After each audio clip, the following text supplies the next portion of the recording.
You think you know someone, but the depths of their deceit can drown a family. Those ominous words kept echoing in my mind as I stared at the bank statements laid out before me. Page after page documented a steady stream of withdrawals from our family's savings account. Thousands upon thousands of dollars vanished into thin air. My heart pounded as I scoured the records, frantically searching for an explanation. At first, I feared the worst, that my husband of 30 years, Richard, had been unfaithful not just emotionally but financially as well. We'd weathered our share of storms but always emerged united on the other side. This, however, felt like a tidal wave crashing against the foundation of everything we'd built. I confronted him that evening, printouts in hand, struggling to keep my voice steady. "Richard, we need to talk. What's going on with the money?" He furrowed his brow in confusion, taking the statements from my trembling hands. "What are you talking about? What money?" As his eyes rapidly scanned the documents, I could see the truth dawn on his face. A sickening realization that this deceit ran deeper than either of us could have imagined. We were the victims of an inside job. Richard slammed his fist on the table. "That lying little weasel! It was Brant, I'm sure of it." Brant, my own son, the one I'd nurtured from a helpless infant to a grown man of 28. It couldn't be. Could it? He wouldn't. I started, but the words caught in my throat. Of course he would. He'd been blindly devoted to his wife Cora ever since they'd met 3 years ago. If anyone could manipulate him into betraying his own family, it was that conniving viper. Richard's jaw clenched. "I'm calling him, right now." "No, wait." I grabbed his arm, my mind racing. If we confront him directly, he'll just deny everything. We need proof first. As painful as it was to admit, my own flesh and blood had potentially been turned against me. But I refused to let this devastate our family without a fight. Over the next few days, I meticulously combed through every statement, receipt, and online record. The evidence was damning. Money siphoned into accounts linked to shell companies and real estate purchases under assumed names. But for what purpose? Then it hit me. The old saying about lies building upon lies rang true. Brant had told us Cora's startup needed another round of investment. I'd had my doubts about the viability of her business, but I trusted my son's judgment. How could I have been so blind? With a few keystrokes, I uncovered a horrifying truth. Luxury clothing, high-end vacations, a brand new Mercedes. Cora's startup was funding her wildly extravagant lifestyle, and she'd ensnared Brant in a web of deception to drain us dry. Hot tears stung my eyes as I pieced together the sordid puzzle. My own daughter-in-law had betrayed our family's trust in the cruelest way imaginable, robbing us financially to bankroll her greed. But she was sadly mistaken if she thought I would let her get away with it. This was war, and I would fight to protect what mattered most, my family. No more Mrs. Nice Mom. The velvet gloves were coming off. It was time to stop playing defensive and go on the attack. I picked up the phone and dialed the only person I could trust, my younger daughter, Jules. "Jules, honey? We need to talk." I could hear the shock in Jules's voice through the phone. "Mom, what's going on? You sound upset." "It's your brother," I said, struggling to keep my emotions in check. "He's been stealing from us. Thousands of dollars siphoned out of our savings account." There was a pause as Jules processed this. "Brant? But why would he do that?" "It's that lying snake, Cora. She's been manipulating him, making him believe her made-up startup needs more investments. But it's all a sham. She's using our money to fund her lavish lifestyle." "That bitch!" Jules' anger was palpable. I never trusted her snake eyes from the moment Brant brought her home. I filled her in on the evidence I'd uncovered, the bank records, the shell companies, the luxury purchases, all linked back to Cora's scheme. By the time I finished, Jules was seething. "We need to confront them. Put an end to this once and for all." "I already tried talking to Brant," I admitted reluctantly. "He's completely under Cora's spell. She has him wrapped around her little finger." "Then we go over his head," Jules stated firmly. "Call a family meeting. You, me, Dad, and that conniving little gold digger. Force them to face the truth head on." I took a deep breath, considering my options. As much as I hated to admit it, Jules was right. We had to take the fight directly to Cora. "All right, I'll set it up for this weekend. Just prepare yourself, sweetheart. It's going to get ugly."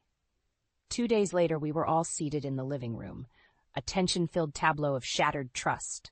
Brant and Cora looked almost comically out of place amidst the frayed upholstery and well-worn furnishings, with Cora absurdly decked out in designer labels. "What's this all about?" Brant asked, shifting nervously as his gaze bounced between me and his father's stony expressions. I wasted no time with preambles, letting the evidence speak for itself, as I laid out the bank statements and incriminating receipts on the coffee table. "Care to explain this, Brant?" His eyes went wide as he scanned the documents. I don't understand. Where did you get these?" "From your bank statements, the ones you've been so desperately trying to hide," Richard growled. "Stealing from your own family to bankroll this Jezebel's spending habits," Cora gasped in mock offense. "How dare you? Brant has been investing in my company, that's all." "Save it, you lying grifter." Jules jumped in, her voice dripping with disdain. "We know all about your little Ponzi scheme and your company that doesn't actually exist." Brant's head whipped towards Cora, his expression a maelstrom of hurt and anger. "Cora, please tell me it's not true. What have you done?" For a moment, I actually felt a pang of sympathy for the woman as the mask slipped, revealing her true ugly nature. A cruel, calculating smirk twisted her lips. "Of course it's true, you naive fool," she hissed at my son. "Did you really think a man with such modest means could satisfy me? This was the only way to maintain the lifestyle I deserve." My heart broke for Brant as the crushing realization hit him. The woman he loved was nothing more than a remorseless con artist. He opened his mouth, but no words came out, only a choked sound of anguish. "Get out." The words burst from me like venom. "Get out of my house and stay away from my family. You're a despicable, selfish monster, Cora, and you're never going to leech off us again." If looks could kill, her venomous glare would have struck me dead on the spot. But I didn't flinch, locking eyes with the vile creature who had shattered my son's heart and betrayed our family's trust. "This isn't over," she spat, snatching up her designer purse. "You'll regret crossing me." With that, she stormed out, slamming the door behind her. An uneasy silence hung over the room in the aftermath of her explosive exit. Brant buried his face in his hands, his shoulders shaking with silent sobs. I longed to comfort my son, but he needed to navigate this anguish on his own. Sometimes the harsh truths in life are the only wake-up calls that can set you back on the right path. This was just the opening salvo in what was sure to be an ugly war. But I took solace in one certainty. Cora's reign of deception over my family had finally been broken. Now it was time to make her pay. In the days following Cora's explosive exit, an uneasy calm settled over the house. Brant had locked himself away, emerging only for brief meals before retreating to his bedroom sanctuary of solitude and shame. I ached to comfort him, but my husband warned me to give him space. "He needs to work through this himself," Richard said gruffly. "Coddling him will only enable his weakness." As much as it pained me, I knew Richard was right. Tough love was the only antidote to Cora's poisonous manipulation. So I focused my energies elsewhere, gathering ammunition for the inevitable war that Viper had promised. I spent hours hunched over the computer, stitching together the insidious trail of Cora's tangled web. Fake business plans, forged investment prospectuses, backdated contracts, all designed to dupe my poor son into draining our assets to fund her rapacious greed. My fingers trembled with rage as I compiled the evidence, but I refused to let anger cloud my judgment. This had to be an airtight case. Jules proved to be an invaluable ally, using her social media skills to plumb the depths of Cora's sullied past. It turned out my son's wife had a well-traveled trail of ruined lives scattered across multiple states and ex-husbands. "This one's a real piece of work," Jules reported grimly, forwarding me a fresh dossier on Cora's sordid history, from fraud convictions to whispers of corporate espionage. "She's not just a gold digger, Mom. She's a full-on professional con artist." The more I uncovered about this vile succubus, the more my protective fury burned like an inferno. How dare this hecatomb of human debris inflict such devastation on my family? On my son? There would be a reckoning, make no mistake. One afternoon, lost in my efforts to trace a series of shell company transactions, the doorbell rang. I frowned, not expecting anyone, and peered through the viewfinder to see a stunning brunette standing on the porch. I opened the door a crack. "Yes, can I help you? Mrs. Harmon?" The woman smiled, her teeth dazzling. "I'm Trina, Cora's younger sister. I was hoping we could talk. I stared at her blankly for a moment, then scoffed. I want nothing to do with anyone from that family of vipers. Trina held up her hands pleadingly. Please, just give me a minute. I had no idea what Cora was up to, but I want to make things right. Something in her eyes suggested sincerity, so against my better judgment, I stepped back and let her enter. As I led her to the living room, she was already talking a mile a minute. I always knew Cora was troubled, but I never imagined she could stoop this low. When she told me what happened, I was horrified. Betraying her own husband's family like that? It's unforgivable. Trina whirled on me, her features contorted with remorse. Mrs. Harmon, you have to believe me. If I'd known about her scheme, I would have stopped her myself. Cora and we didn't exactly have the most stable upbringing, but that's no excuse for her behavior. I regarded her warily. Then why are you here? It's a little late for apologies, don't you think? Trina took a deep breath. Because I want to help make this right. Cora has burned me too many times with her lies and manipulations. It's time she finally faced real consequences for her actions. She reached into her purse and withdrew a slim manila folder, handing it to me. In here are copies of records from her last 3 marriages, proof of the financial deception, documents she tried to have sealed as part of those divorce settlements. I'm hoping it can help your case against her. I opened the folder, scanning the pages with a mixture of disgust and grim satisfaction.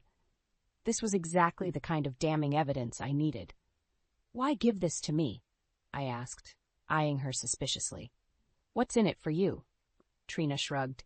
Let's just say Cora took enough from me growing up. I want to make sure she can't do that to anyone else ever again. I considered her offer carefully. While I was loath to trust anyone from Cora's poisonous extended family, I couldn't deny that these were the cold, hard facts we needed to bury that vile charlatan for good. And if this Trina was willing to betray her own flesh and blood in the name of justice, well, perhaps we had an unlikely ally in our battle. All right, I said at last, holding her gaze. I'll take whatever you've got on that monster. It's time we put an end to Cora's reign of terror once and for all.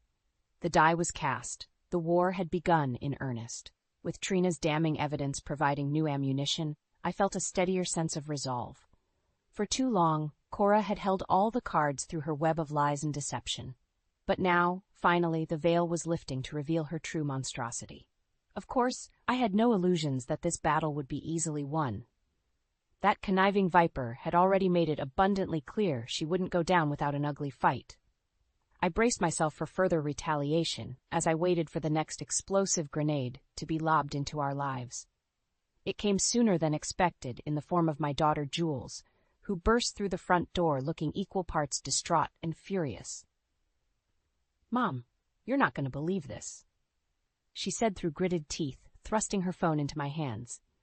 There on the screen was unmistakable evidence of Cora in a very compromising situation, draped across some faceless man's lap in a shadowy bar, their bodies intertwined in a way that left no doubt as to their intimacy. My stomach turned as I studied the incriminating photos. So this was how the treacherous snake chose to sink her fangs into my family once more, by attacking us from the inside. Did she truly have no limit to her depravity? "Where did you get these?" I asked quietly, already suspecting the answer. "From that worm Brant," Jules spat, her voice crackling with fury. "He sent them to Aiden first, blubbering about Cora being unfaithful and wanting to take her to court, like he's the injured party here." I sighed heavily. Of course. My poor blinded son still couldn't see the bigger picture through the haze of his ruined dreams. "He has no idea, does he?" I murmured. "That she's just twisting the knife yet again by trying to make him feel like the victim." Jules scoffed bitterly. "You mean like she's been doing this whole time, stringing him along as her pathetic puppet while she bleeds us dry to fuel her selfish desires?" "I should have seen this coming," I admitted, shaking my head slowly. "Cora is far too much of a narcissist to simply slink away after being exposed. She has to maintain control of the story at any cost." "Well, it's not going to work this time." Jules's eyes burned with determination. "We have all the evidence we need to bury that toxic leech once and for all, and we have an inside man working on our side now." I raised an eyebrow at that. "You've spoken to Aiden?" A small smile played across my daughter's lips, the first I'd seen in weeks. He's already pulling some legal favors, gathering ammunition for when we finally take that witch to court. Her twisted little scheme doesn't have a prayer once he's through. My heart swelled with a mixture of pride and relief. Thank heavens Jules had chosen a good, ethical man like Aiden to share her life with. His integrity and legal contacts would prove to be indispensable weapons. Good. We're going to need all the help we can get, sweetheart, because this war is about to escalate in ways we can't even imagine. Those words proved prophetic just days later when a certified letter arrived, a bombshell summons from Cora's attorneys. She was petitioning for divorce from Brant on the grounds of emotional anguish and infidelity. Her legal team was already painting her as the victim to disguise her own despicable transgressions. I could only imagine the fictitious horrors that vile succubus had concocted to vilify my son in the court's eyes. I burned with outrage at the injustice of it all. But that paled in comparison to the fury that consumed me when I read the final lines, a bald-faced demand that the matrimonial assets be split 60-40 in Cora's favor as compensation. Over my dead body, I seethed, crumpling the damning document in my fist. That grasping serpent has finally overplayed her hand. If she thinks we're going to simply hand over our life's earnings as a reward for her depraved treachery, she's utterly deluded. The gauntlet had been thrown down in the most disrespectful manner imaginable. So be it. I would match Cora's venom with a fury of my own, stopping at nothing to decimate her vile ambitions and restore dignity to my family. Steeling my nerves, I reached for my phone and dialed the one number that could help turn this situation to our advantage. Aiden? It's Delia. We need to have a serious discussion about Cora's twisted divorce filing. The tension was thick enough to cut with a knife as we assembled in Aiden's cramped office downtown. My son Brant looked utterly bewildered at finding himself on the opposite side of the legal firing line from his own family. I don't understand why we're doing this, he mumbled, running a hand through his disheveled hair. Cora's the one who conned and deceived you into draining our family's life savings to fund her greed, I interjected sharply. Yes, we're all quite aware of that by now, Brant. The hurt look on his face twisted like a knife in my heart, but I refused to show any outward signs of weakness. Not when we were finally taking the battle directly to that vile succubus. Jules squeezed his arm consolingly. We're doing this for your own good, little brother, to protect you from being taken advantage of any further. Brant opened his mouth to protest, but Aiden cleared his throat commandingly. All eyes turned to my future son-in-law as he straightened the crisp collar of his shirt, every inch the image of a formidable legal professional ready for battle. All right, let's get started. I've gone through Cora's divorce petition with a fine-toothed comb, and as expected, it's a novel's worth of utter fiction designed to paint her as the victim. He rifled through a thick manila folder. Emotional anguish, spousal abandonment, criminal allegations against Brant, you name it, she's thrown it in as a salacious accusation. My jaw clenched as Aiden listed off the ruthless character assassinations Cora had leveled at my son. As if her serial betrayals and systematic looting of our accounts weren't injurious enough. That's a bold strategy, given the evidence stacked against her, Jules remarked darkly. Aiden nodded grimly. She's going for a shock and awe campaign, burying us in so many wild fabrications that she's betting we'll get overwhelmed trying to counter them all. But, he lifted his chin defiantly, I've got a few moves of my own to counter. With a series of deft keystrokes, he pulled up a multimedia presentation that quickly had me squirming in discomfort. There, broadcast in vivid high definition, were the incriminating photographs of Cora's indiscretions, leaving no doubt as to her chronic infidelity throughout her marriage to Brant. We hit her with a ruthless blitz of our own evidence right out of the gate, Aiden declared. Have the Jezebel explain away these images while we follow up with documentation of her embezzlement, financial fraud, even criminal charges from her shady past. I could feel the palpable tension radiating off Brant as he absorbed the full extent of Cora's duplicity, immortalized in those damning photos. His fists clenched, and for a moment I feared he might become physically ill. You knew about this? His voice cracked with a ruined mixture of accusation and betrayal. You all knew she was cheating on me this whole time? An uncomfortable silence fell over the room as Jules, Aiden, and I exchanged weighted looks. I was the one who finally found the words to respond. We knew that she was willing to go to monstrous lengths to control you through deceit and manipulation, I said carefully. We were waiting for the most strategic opportunity to counter her. The disappointment etched across Brant's features cut me to the core. As a mother, I had failed in so many ways to protect him from this devastation, but there would be time later to rebuild our fractured family. First, we had to slay the demon responsible for this misery. I'm so sorry, son, I murmured, placing a hand on his arm. But I promise you, Cora's reign of terror over this family ends today. We're going to make her pay for every last crooked scheme and underhanded betrayal. Brant regarded me hollowly for a long moment before giving a small, resolute nod. The fight had finally burned away his naive illusions. Now he was ready to embrace the harsh reality of the battle that loomed before us. All right, he said, his voice regaining its steely edge. Let's take down the bitch, once and for all. Emboldened by my son's words, I turned to Aiden with a feral smile. You heard him. It's time to unleash the Kraken. The courthouse was pandemonium the day our opening legal salvo against Cora detonated. Aiden had strategically timed the release of our incriminating evidence to catch the opposition completely flat-footed. I'll never forget the look of shock and panic that contorted Cora's features as high-definition video clips aired of her in flagrante delicto with multiple male companions. Aiden's team had spared no detail in capturing the extent of her wanton infidelities. You lying, cheating whore! Brant erupted from our side of the gallery, his face twisted with anguish and rage. Is this why you've been bleeding me dry all these years? To support your stable of boy toys? I winced at my son's uncharacteristic outburst, but couldn't fault his fury. Cora had single-handedly shattered his trusting, loving heart into pieces. She deserved every venom-laced barb that Brant could muster. But predictably, the serpent had her own counterstrike primed, rising to her feet with a look of perfectly cultivated umbrage. How dare you subject me to such humiliating and falsified accusations?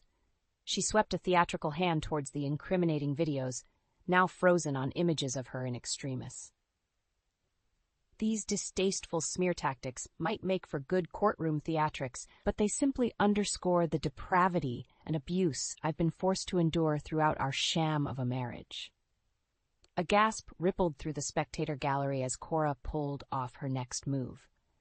Makeup experts strategically disguising her flawless features under a mask of brutal injuries. With a few deft touches branding around one eye and garish scars on her cheeks, the venomous viper had reinvented herself as the innocent victim of spousal abuse. I felt a surge of nausea at the sheer, malicious audacity of her ploy.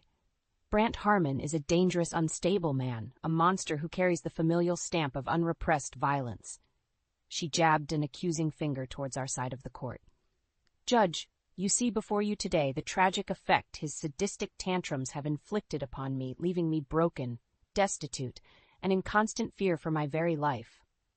As her honeyed lies flowed like poisonous nectar, I could see a palpable shift among some of the jurors. A few looked taken aback, possibly even swayed by the dramatized atrocities she presented. I gritted my teeth in outrage, my fury compounded at seeing my sweet-natured Brant portrayed as some kind of brutish monster. These were exactly the sort of underhanded tactics we had warned him to expect from Cora's devious legal team. But Aiden had assured us he was prepared with a decisive counterstrike, and true to his word, he smoothly called up images of Cora's financial transactions over the past 3 years. In meticulous detail, line after line of frivolous expenditures were laid bare. Designer clothing splurges, lavish international vacations, even the purchase of a top-of-the-line luxury sedan. If Miss Cora Reynolds was truly the tragic, impoverished victim of spousal abuse she so dramatically portrays, where precisely did the funds for these excessive indulgences derive? Aiden's voice carried a razor edge as he paced before the jurors. No, I'd posit the resources fueling such a rapaciously indulgent lifestyle originated from a far more nefarious source. His finger stabbed accusingly at the opposing counsel's table. Namely, the systematic looting of her husband Brant Harmon's family assets under the guise of funding a fictional startup company to the ruinous tune of nearly $500,000. The shouting and acrimony that erupted was nothing short of biblical, as the dueling legal teams resorted out-and-out bedlam in the court. Vicious accusations were hurled back and forth, as Cora predictably played her final card, crocodile tears of feigned distress, collapsing into wailing hysterics over the injustice of Aiden's allegations against her character.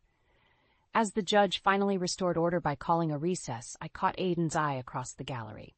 He offered a grim nod. The first salvo had hit its mark. Now the real battle would begin in earnest. I steeled myself, drawing Jules and Brant close as I prepared for the inevitable backlash heading our way. Because there was no way that vile succubus would go down without unsheathing every last weapon in her diabolical arsenal. "Stay strong, you two," I murmured as the towering oak doors boomed shut behind us. "The war has only just begun." The ensuing weeks were some of the most grueling of my life as the legal war raged on. True to form, Cora unleashed the full force of her depraved powers, filing motion after motion in an attempt to bury us under an avalanche of paperwork. Aiden assured us this was merely standard legal gamesmanship to buy time, but I could see the strain it placed on our entire family. Brant grew increasingly haggard, his usual youthful glow sapped by the stress of confronting his wife's betrayal on such a public stage. More than once, I found him holed up in his old childhood bedroom, knuckles bloodied from pounding the walls in anguished frustration. "I don't know how much more of this I can take, Mom," he confided in me during one particularly dark moment. "Having every secret, every private failing dissected and crucified before the world, it's torture." I pulled him into a fierce embrace, blinking back my own tears. "I know, my sweet boy. Believe me, if there was any other way, I would have taken it. But that woman left us no other choice." His shoulders shook with silent sobs against me. "Why, Mom? Why did she have to be so evil and cruel? I loved her with everything I had." My heart broke anew for all his stolen hopes and innocence, so ruthlessly crushed by that vile serpent's avarice. What sort of waking nightmare had she subjected my caring, sensitive son to in the name of fueling her own selfish desires? Thankfully, the relentless Sturm und Drang of Cora's legal blitzkrieg was nearing its inevitable crescendo. Her myriad motions for dismissals and mistrials were rapidly getting batted down by the no-nonsense judge. With options dwindling, she and her unscrupulous legal team were forced back on the defensive. It was during this window of respite that Aiden and his investigators finally managed to meticulously reassemble every damning thread of Cora's intricate con. What they uncovered was a masterclass study in sociopathic deception, a decade's worth of falsified documents, fake business identities, even forged educational transcripts forming the bedrock of her sham life story. "She's a prodigy," Aiden grimly relayed over glasses of scotch one night. "An honest-to-God pathological savant when it comes to interweaving lies and writes them into credible realities." He shoved a thick dossier across the table, his mouth twisted into a scowl of disgust. Multiple false identities, a complete trail of invented lives dating back to her late teens. It's as if her very existence has been a carefully constructed script designed to facilitate her cons and swindles. I flipped through the damning contents with rising revulsion. Here was a complete psychological profile of the monster who had torn my family asunder. A narcissistic, Machiavellian parasite capable of calculations depravity, all in pursuit of self-gratification. No guilt, no remorse, no core of human decency to be found. "My God," I whispered, closing the file as if it burned me. "She really is nothing more than a vile sociopath." In the end, it was the sheer, incontrovertible weight of the evidence that proved to be Cora's undoing. Her house of lies, so meticulously constructed over decades of malicious cunning, came crashing down in spectacular fashion over the span of just a few short days. I'll never forget the triumphant night the jury's verdict was read. Guilty on all counts of fraud, embezzlement, criminal conspiracy. The litany of felonies washed over me in a tidal wave of vindication. Brant watched in stupefied silence as his wife was led away in shackles, still protesting her innocence with that same mask of deluded self-entitlement. Jules and I locked eyes over the celebratory chaos, exchanging looks of grim satisfaction. At long last, justice had been served, both for our family's financial devastation and the emotional turmoil inflicted by that vicious, soulless succubus. In the coming days, the restitution orders began raining down like a final penance for Cora's depravities. In addition to multi-year prison sentences for her litany of crimes, she was compelled to forfeit every last ill-gotten asset to the plaintiffs she had so ruthlessly victimized. Properties, bank accounts, that ostentatious Mercedes she so loved to flaunt. All of it clawed back from the talons of her greed to be redistributed among the families she had bled dry over her decades of con artistry. For our family, it was a potentially transformative reversal from the financial devastation Cora had wrought, though the emotional wounds would take far longer to heal. As I watched the federal marshals hauling off truckload after truckload of Cora's seized belongings, I felt an uncharacteristic pang of pity for the sociopathic scourge. Because in that moment, it struck me that everything she had devoted her miserable existence to attaining, the wealth, the status, the delusions of finer belongings, was all little more than a gilded cage trapping her soulless being. And I realized that in the end, there was ultimately no greater punishment than leaving a malignant narcissist like Cora Jean Reynolds alone to wither within the squalid, hollow confines of her own wretched psyche. In the aftermath of Cora's well-deserved downfall, an uneasy sense of calm gradually settled over our family. It was almost disorientating at first, having grown so accustomed to the relentless churn of battles, hearings, and legal machinations infiltrating every waking moment. Now, silence. Of course, one could hardly call the haunted emptiness reflected in Brant's eyes as peaceful. My poor son had been so utterly shattered by the monstrosity of Cora's deceptions that some days he could barely summon the energy to get out of bed. I knew the road to recovery would be long and arduous for him.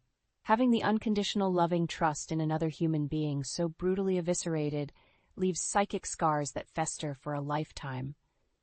Brant was likely carrying trauma that would take years of counseling to fully unpack and process, but I also knew that with time and the support of his family, he would eventually find his way back from the nightmare that vile succubus had dragged him through. My son's kind, gentle spirit may have been battered, but it could never be extinguished permanently. Not while I still drew breath to nurture its renewal. The first real glimmer of light came a few months after the final restitution orders were handed down against Cora. Jules and Aiden had finally set a wedding date, and the impending celebration of new beginnings seemed to rekindle a tiny spark of life behind Brant's deadened eyes. "You'll stand up there with me that day, right, little brother?" Jules had asked him over Sunday breakfast one morning, squeezing his hand affectionately. "Be one of Aiden's groomsmen?" For a long, horrible moment, I didn't think Brant had even registered her words. Then finally, he looked up and managed the faintest of smiles, a barely perceptible nod. Yeah, of course, I'd be honored." In that simple exchange, a major turning point had been reached. New horizons of healing lay ahead. As the months marched on towards Jules and Aiden's big day, other signs of renewal sprouted among the wreckage Cora had left behind. Legal disbursements finally began granting our family access to the seized assets, liquidating properties, investments, and recouping that $500,000 she had so insidiously pilfered from our accounts. The restitution wouldn't make us wealthy by any means, but it did provide a solid bedrock of financial security upon which we could start building anew. Ever pragmatic, I opted to take a portion of the recouped funds to pay off the mortgage on our family home. This little sanctuary that Cora had so ruthlessly sought to strip away would now be ours free and clear in perpetuity. I wanted to ensure my children and any grandchildren to come would always have a solid foundation and sense of belonging in this world. The real revelation, and the first genuine smile I'd seen from my son in ages, came when Aiden presented him with the marshal's final disposition manifest on Cora's seized assets. "I figure this last remaining property title is rightfully yours, man," he said, sliding the document towards Brant. "Fair compensation for the psychological torture she put you through." I watched in surprise as Brant's eyes lit up, his fingers trembling slightly as they traced over the title. "You're giving me her Mercedes?" he asked in a hushed tone. "Seriously?" Aiden clapped him on the shoulder with a conspiratorial wink. "Let's just consider it the first step towards you leaving that poison behind and reclaiming your future, buddy. After so many months of darkness, The sight of my son's face radiating with that unbridled spark of youthful enthusiasm was enough to finally crumble the walls around my own heart. I excused myself from the room to weep tears of catharsis, muttering silent praises of gratitude that we had survived Cora's malice intact. The biggest healing milestone was yet to come on Jules and Aiden's wedding day. A beautiful late summer affair under a canopy of old-growth trees, the whole family gathered to rejoice in new bonds of love being forged. I beamed with pride watching my son walk the aisle as a member of the bridal party, his jaw set with determination, his eyes clear and focused on the future. As the newly wedded couple shared their first dance amidst a shower of rose petals, I slipped an arm around Brant's shoulders. He startled at first, then relaxed into my embrace with a contented sigh. "I'm so proud of you for making it through the darkness, my sweet boy," I murmured. "Our family is whole again, and nothing will ever tear us asunder like that again." Brant was silent for a long moment, his gaze transfixed on the radiant young couple before us. Finally, he found the words, simple, but filled with newfound conviction. "I know, Mom, and I swear on my life, I'll never let us be destroyed by evil and lies again either." As the opening notes of the couple's first dance struck up, I smiled and gave my son's hand a reassuring squeeze. After so many storms had threatened to break us, the rainbow of redemption shone brilliantly on our path ahead, a trails paved with forgiveness, newfound strength, and the eternal, unbreakable bonds of family.